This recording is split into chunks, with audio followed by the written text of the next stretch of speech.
कुपोषण नहीं मिल पाता है।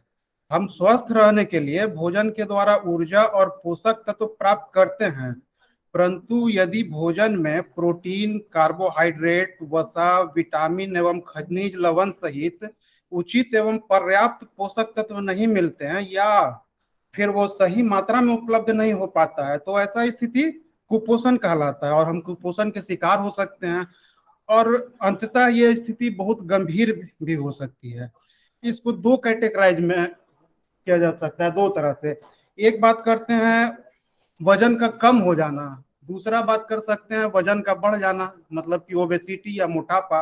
तो हम लोग यहाँ पर मोटापा या ओबेसिटी की बात नहीं करेंगे, वजन का कम हो जाने वाला जो टॉपिक है उस पर बात करेंगे। कुपोषण उसी को हम लोग कहेंगे।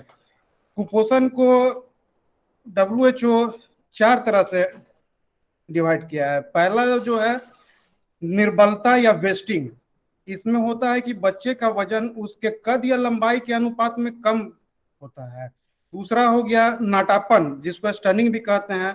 तो इसमें बच्चे का कद या लंबाई उसके उम्र के अनुपात में कम होता है।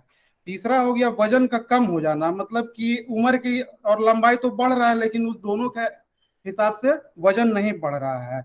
चौथा फिर एक बात होता है विटामिन या खनिज लवण की कमी, इससे भी मालन्यूट्रिशन हो सकता है। कुपोषण को का जो एक जनरल संकेत या लक्षण जो हो सकता है वो हम लोग कह सकते हैं कि जो सब में बड़े और बच्चे सभी में पाया जाता है। भूख में कमी आ जाना, खाने पीने में रुचि का कम हो जाना, हर टाइम थका थका सा महसूस होना, बार बार या लगातार बीमार होते रहना और उसके बाद बीमारी का लंबा खींच जाना, मतलब कि बीमार हुए और ठीक होने में ज्यादा टाइम लग गया। किसी तरह का घाव हुआ तो उसका भरने में भी कुपोषण की वजह से देरी हो सकता है। अब यहाँ पर डायबिटीज का भी मामला आ सकता है, लेकिन कुपोषण की वजह से भी इस तरह का फैक्टर आ सकता है। उसके बाद कंसंट्रेशन यानी कि एकाग्रता में कमी हो जाना, जैसे कि लोग कहता है कि मेरा बच्चा ध्यान लगा करके नहीं पढ़ रहा है या कोई काम करने में मन नहीं लग रहा है, तो वो भी कुपोषण का ही एक टाइप हो सकता है। एक हुआ ज्यादातर टाइम बच्चे को या किसी को भी कुपोषण की वजह से थोड़ा ठंड का महसूस होते रहना हो सकता है। उसके बाद उसमें अवसाद या निराशा का भाव भी घेर सकता है, वो भी कुपोषण का ही एक लक्षण हो सकता है। स्किन यानी कि चमड़ा और बाल का जो है रूखापन हो जाना, वो भी कुपोषण का एक लक्षण हो सकता है। उसके बाद जनरल ऊपर से देखने पर गाल और आंख का धंसा हुआ हो जाना भी कुपोषण का एक लक्षण हो सकता है। बच्चे में जो है इसका स्पेसिफिक टाइप हो सकता है। थोड़ा सा इस सब के अलावा कुछ एक्स्ट्रा भी मिल सकता है, जैसे कि बच्चे का वजन जो है अपेक्षित दर से नहीं बढ़ पाना, उसके बाद उसमें चुस्ती फुर्ती का कमी और दूसरे बच्चे की तुलना में बहुत ज्यादा जल्दी थक जाना हो सकता है। एक ये होता है कि बच्चा दुबला पतला और उसका पेट ज्यादा निकला हुआ है, वो भी कुपोषण का एक लक्षण हो सकता है। अब इसके बाद हम लोग बात करेंगे भारत में पोषण संबंधी मुख्य समस्या जो क्या है। तो भारत में पोषण के संबंधी भारत सरकार के द्वारा दो मुख्य समस्या को डिफाइन किया गया है, जिसमें पहला है प्रोटीन ऊर्जा कुपोषण, जिसको PEM भी कहते हैं, और दूसरा है सूक्ष्म पोषक तत्वों की कमी। तो प्रोटीन ऊर्जा कुपोषण में हम ये देख सकते हैं कि जरूरत की अपेक्षा अपर्याप्त भोजन लेने से, कि कार्बोहाइड्रेट, वसा, प्रोटीन और अपर्याप्त अंतर्ग्रहण होने से ये हो सकता है। ये बच्चे और बड़े दोनों में हो सकता है। इसका दो टाइप होता है मेनली इंडिया में या वर्ल्ड वाइड जो है, इसको दो टाइप से देखा जाता है कि इसमें क्वाशेरकर और दूसरा मरासमस को देखा जाता है। अब दूसरा हो गया सूक्ष्म पोषक तत्वों की कमी, इसको कई एक में कैटेगराइज किया गया है। तो इसमें कैसे हो सकता है ये, तो ये यदि आहार में ऊर्जा और प्रोटीन की कमी होगी तो अन्य पोषक तत्व विशेषकर सूक्ष्म पोषक तत्व जो है उनमें भी कमी होने की संभावना हो सकती है।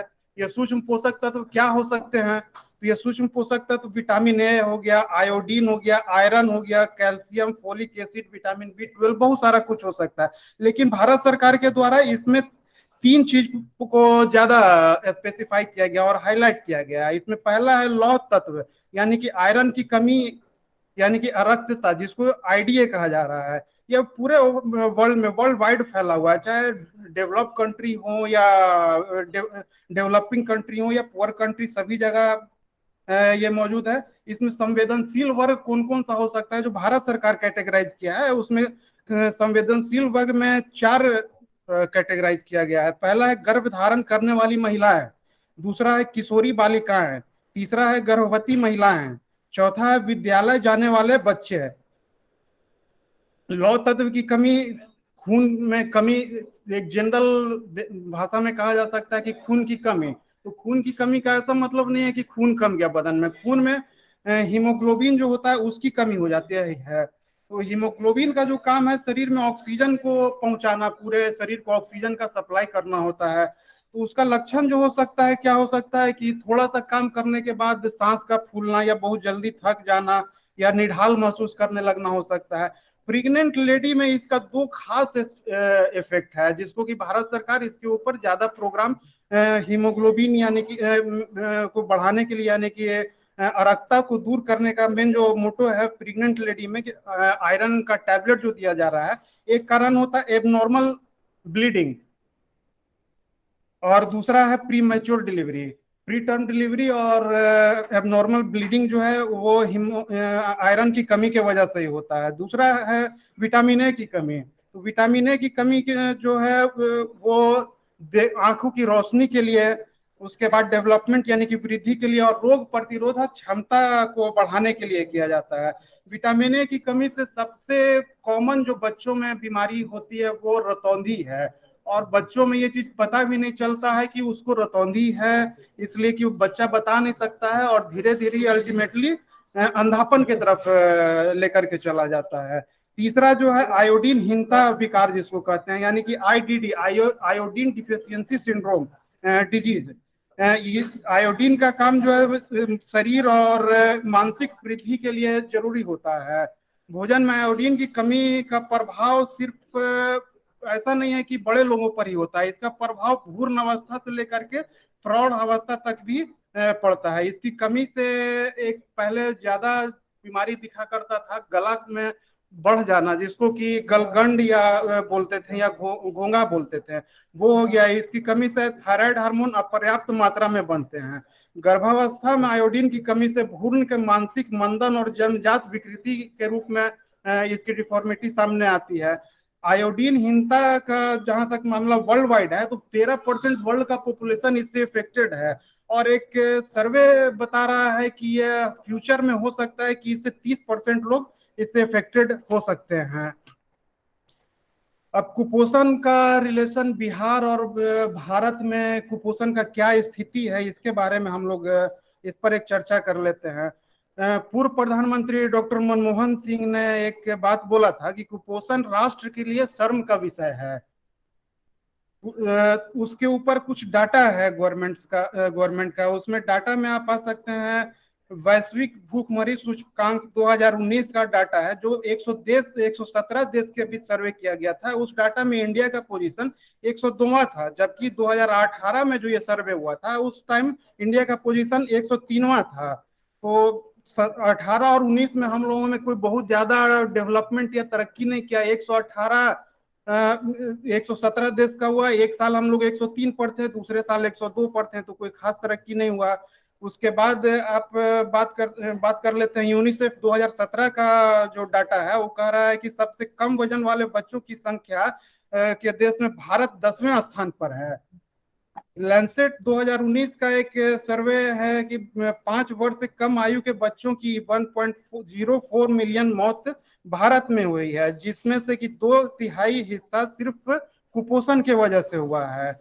उसके बाद the state of world children एक एजेंसी है, जो 2019 में अपना रिपोर्ट देता है कि विश्व में 5 वर्ष तक के उम्र के प्रत्येक 3 बच्चे में से एक बच्चा कुपोषण का शिकार है। मतलब 5 साल तक का जो भी 3 बच्चा हो, उसमें से हर एक बच्चा कुपोषण का शिकार है। और उसमें से भी भारत में हर एक दूसरे 2 में से 1 बच्चा कुपोषण का किसी न किसी रूप से शिकार है। दुनिया में 2019-20 में जो डाटा निकाला गया कि 4.4 करोड़ 95 लाख बच्चे दुर्बल पैदा हुए हैं, जिनमें से कि 50% सिर्फ भारत में है। 50% का मतलब हो गया 2 करोड़ 55 लाख की जो है सिर्फ भारत में है। अब इसी रिपोर्ट के अनुसार 2018 में भारत में कुपोषण से लगभग 8.8 लाख बच्चों की मौत हुई है। नाइजीरिया में उसी साल 8.6 लाख, पाकिस्तान में 4.09 लाख, कांगो गणराज्य में 2.96 लाख। मतलब ये आंकड़ा बता रहा है कि इन छोटे कंट्री जो हमारे से अर्थव्यवस्था में छोटे हैं, उनके बावजूद भी हमारे यहाँ बच्चों में कुपोषण की वजह से मौतें कितना ज्यादा है। इस देश में कुपोषण की समस्या सिर्फ बच्चों में ही नहीं, बड़ों लोगों में भी देखा गया है। इसमें 2019 का रिपोर्ट कहता है कि 23% महिलाएं और 20% पुरुष समग्र कुपोषण के शिकार हैं। ग्लोबल इंडेक्स ऑफ हंगर की हम लोग बात करते हैं तो दुनिया में 107 देश में हुए सर्वे के अनुसार भारत और सूडान जो है एक साथ 94 नंबर पर है। अर्थव्यवस्था में हम लोग छोटा आकार का देश देख लें, जैसे कि पाकिस्तान, तो उनका नंबर 88 आता है, नेपाल तो उनका नंबर 73 आता है, बांग्लादेश तो उनका नंबर 75 आता है, इंडोनेशिया तो उनका नंबर 70 आता है। मतलब ये सारे देश हम लोगों इंडिया से इस मामले में ज्यादा बेहतर है। अगर संपन्न राष्ट्र की बात करें तो 17 कंट्रीज को संपन्न राष्ट्र माना गया है, जिसमें से कि चीन उनमें सबसे पहले नंबर पर है। मतलब कि पूरे वर्ल्ड में बच्चों में कुपोषण या बड़ों में कुपोषण के मामले में चीन सबसे बेहतर स्थिति में है। एनएचएफएस सर्वे एक होता है जो भारत सरकार हर 5 साल पर करवाती है, नेशनल फैमिली हेल्थ सर्वे। इसका 2020 का रिपोर्ट है कि 2016 से 2019 के बीच में भी भारत में कुपोषण में और ज्यादा बढ़ोतरी हुई है। 2020 के सर्वे में जो रिपोर्ट आया है वो 22 राज्य, जिसमें कि केंद्र शासित प्रदेश भी शामिल हैं, जिसमें अपना राज्य बिहार भी शामिल है, इन सबको किया गया। इस रिपोर्ट में बताया गया है कि महिलाओं में एनीमिया की शिकायत बिल्कुल कॉमन हो चुकी है और बच्चे कुपोषित पैदा हो रहे हैं। अब बात करते हैं तो 5 वर्ष से कम उम्र के बच्चों की लंबाई, जो पहले ही बात कर चुके हैं लंबाई और वजन का मामला, तो उसमें 5 वर्ष से कम उम्र के बच्चों की लंबाई 13 राज्यों में से सामान्य से कम है। 12 राज्यों में इसी उम्र के बच्चों का वजन लंबाई के मुताबिक नहीं है। उम्र की तुलना में कम लंबाई वाले बच्चों की संख्या के मामले में बिहार 43% हिस्सेदारी के साथ मेघालय के बाद दूसरे नंबर पर आता है। यानी कि सबसे ज्यादा मामला मेघालय में और उसके बाद इंडिया में बिहार दूसरे पोजीशन पर है। उम्र के हिसाब से कम वजन वाले बच्चों की संख्या बिहार में सबसे ज्यादा है, जिसका कि रेशियो 22.9% है। उसी तरह से 5 वर्ष से कम आयु के बच्चों में कुपोषण के मामले में बिहार देश भर में पहले स्थान पर है। मतलब कि 5 साल से छोटे बच्चों में कुपोषण का मामला बिहार में सबसे ज्यादा 41% है। NFHS 5 के रिपोर्ट के हिसाब से अगर उसका तुलना NFHS 4 से किया जाए तो बिहार की स्थिति उसमें और भी पहले से खराब हुई है। महिला एवं बाल विकास मंत्रालय भारत सरकार के अनुसार नवंबर 2020 तक देश में 6 माह से लेकर के 6 साल तक के लगभग 9,27,606 गंभीर रूप से कुपोषित बच्चों की पहचान की गई। इसमें से 2,79,427 बच्चे सिर्फ बिहार के हैं। भारतीय, अब हम लोग बात करते हैं भारतीय संविधान और कुपोषण की।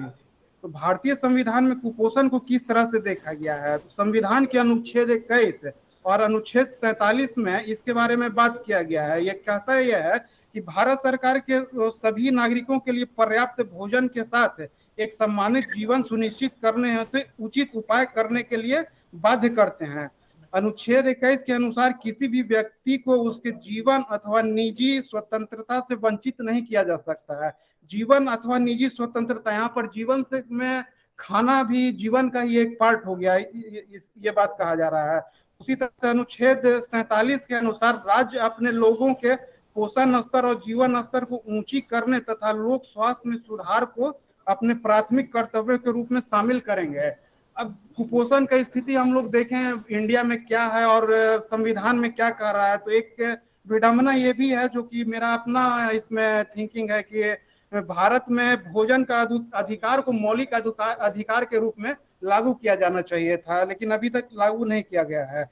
भारत में कुपोषण के कारण क्या क्या हो सकते हैं, एक सोशल स्ट्रक्चर के में देखा जाए तो सबसे पहला कारण हो सकता है क्रय शक्ति की कमी, यानी कि खरीदारी में कमी। खरीदारी में कमी कैसे आ सकता है, तो वो गरीबी और निर्धनता की वजह से होता है। पैसा नहीं है तो खरीदारी नहीं कर पाएंगे। दूसरा है पौष्टिक और गुणवत्तापूर्ण आहार के संबंध में जागरूकता की कमी।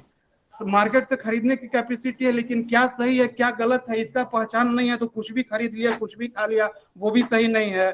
पोषण की कमी और बीमारियां, मतलब खाना तो खा रहे हैं लेकिन उसमें न्यूट्रिशनल वैल्यू क्या है, न्यूट्रिशनल अमाउंट क्या है, उसका जानकारी नहीं है, और बहुत सारी बीमारियां में भी कुपोषण हो सकता है। जैसे कि टीबी हुआ, एड्स हुआ, वो भी कुपोषण की तरफ लेकर जाता है। उसके बाद स्वास्थ्य सेवाओं की अनुपलब्धता की बात कर सकते हैं। डब्ल्यूएचओ का सर्वे है, भारत में 1700 मरीज पर एक डॉक्टर है, लेकिन वर्ल्ड वाइड ये 1000 मरीज पर 1.5 डॉक्टर्स उपलब्ध है। एक मामला है, लैंगिक असमानता का भी मामला बनता है। उसके बाद स्वच्छ पेयजल की अनुपलब्धता और गंदगी भी माल न्यूट्रिशन का कारण हो सकती है। उसके बाद जलवायु परिवर्तन भी इसके लिए एक कारण होता है। जलवायु परिवर्तन में जैसे कहीं सूखा आ गया, बाढ़ आ गया, चक्रवात आ गया, तो जो फसल उगा हुआ है वो सब बर्बाद हो गया, तो अल्टीमेटली खाने की कमी हो गई, तो उसके वजह से भी कुपोषण, लास्ट में कुपोषण का मामला बन जाता है।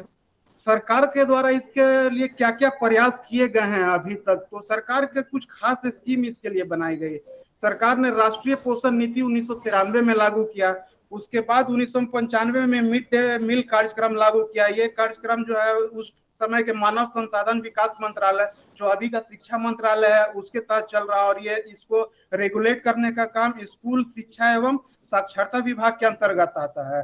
2004 में इसी कार्यक्रम में एक व्यापक परिवर्तन करते हुए मेनू आधारित, यानी कि पका हुआ गर्म और ताजा खाना, जो उसमें पर डे का क्या मेनू होगा, उसका क्या कैलोरीफिक वैल्यू होगा, क्या न्यूट्रिशन वैल्यू होगा, उसको देखते हुए पका हुआ खाना देने का बात किया गया। उसके बाद भारतीय पोषण कृषि कोष का गठन किया गया। ये भी महिला और बाल विकास मंत्रालय भारत सरकार के द्वारा चल रहा है, जो कि 2019 में लागू किया गया है। इसमें किया गया है कि कृषि को बढ़ावा देना, मतलब अपने देश में हर जगह अलग अलग तरह की जलवायु पाई जाती है, तो उस जलवायु के क्षेत्र में किस तरह के फसल सही से उग सकते हैं, जो अल्टीमेटली हम लोगों के खाने के लिए अवेलेबल हो सके, तो उस पर जोर देना रह गया। और एक प्रोग्राम जिसके तहत हम लोग यहाँ पर बैठे हुए आज प्रोग्राम कर रहे हैं, तो ये पोषण अभियान हुआ। ये पोषण अभियान 8 मार्च 2018 को राजस्थान के झुंझुनू गांव से प्रधानमंत्री नरेंद्र मोदी के द्वारा शुरू किया गया। इसका उद्देश्य जो है छोटे बच्चों, किशोरियों और महिलाओं में कुपोषण और एनीमिया को कम करने के लिए किया गया है। थैंक्स।